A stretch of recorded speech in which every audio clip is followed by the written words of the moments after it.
What does an IT leader do all day anyways? Are you sure you want to know? Okay. Meet Bob. Bob is a CTO in Chicago. So the CEO tells Bob that they're opening 2 new office locations in 2 months. So Bob needs to get them running in 8 weeks. And of course, Bob is already drowning in a sea of other projects. He's already got to manage all the IT infrastructure, the software applications, including the patches and updates, networks, disaster recovery, servers, the PCs, the security, mobility, remote workers, as well as working through all the various contracts. Now he's got to duplicate all this around 2 new locations. Fast.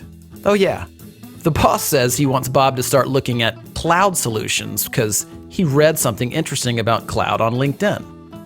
Bob finds out his current vendor doesn't provide service in one of the new locations. He doesn't know who operates in Dallas, so Bob researches it for 2 weeks and finds 7 potential vendors. 7 potential vendors. And time is running out. Of course, he already knows the carrier sales reps will make promises they can't keep because they have targets to meet. I mean, they're salespeople, right? One sales rep tells Bob that his company can have them up and running in a week if he signs the contract that day. And another tells him 2 months, and then everything in between. Who does Bob believe? And the pricing? All over the place for really no apparent reason. Now it's already 5 weeks later, and only 2 of the vendors he's talked to have a solution remotely close to what he needs. And now what about cloud? The process starts all over again. And Bob is no cloud expert, so he's flying completely blind here. Who should he believe? Then Bob talked to a supplier-agnostic trusted technology advisor. They're a third-party neutral company that operates as a telecom and cloud solutions agency, like a consultant and a broker combined. But they're much better than that. I'll tell you about that in a second. You see, the right trusted technology advisor already knows the strengths and weaknesses of every carrier and supplier in the country. They know which suppliers can fit the needs of Bob's industry, his locations, and his company's unique systems and strategies. Better yet, instead of sitting on the other side of the table during strategy discussions, this cloud and telecom technology advisor sits on the same side of the table as Bob, like a true partnership should. The advisor doesn't have sales targets to hit with suppliers because of their affiliation with a technology services distributor.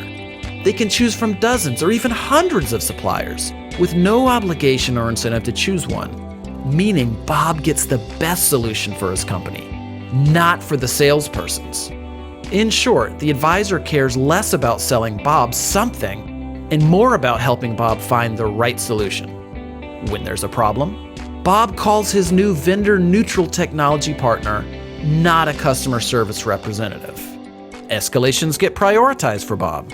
Since the technology advisor is a business, not a job-hopping sales rep, they're investing in Bob and his company for decades. And Bob literally has one phone to call when problems arise.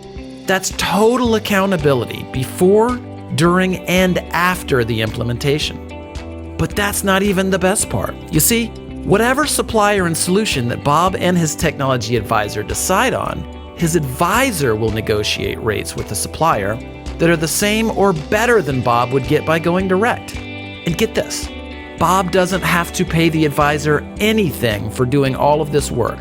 0. The advisor partner gets paid by the supplier as if they would pay one of their own sales reps. Well, better actually. So Bob gets all of the service, strategy, accountability, trust, and optimal solutions at 0 cost. And because the advisor is invested in a long-term relationship with Bob, something that their own business success depends on, this means they're more accountable to Bob. So everybody wins, including the supplier who gets more business without having to manage salespeople. It's how business is evolving in IT and telecom. So do you want to get all of these benefits of working with a no-cost cloud and telecom technology advisor? Call us today and let's get started.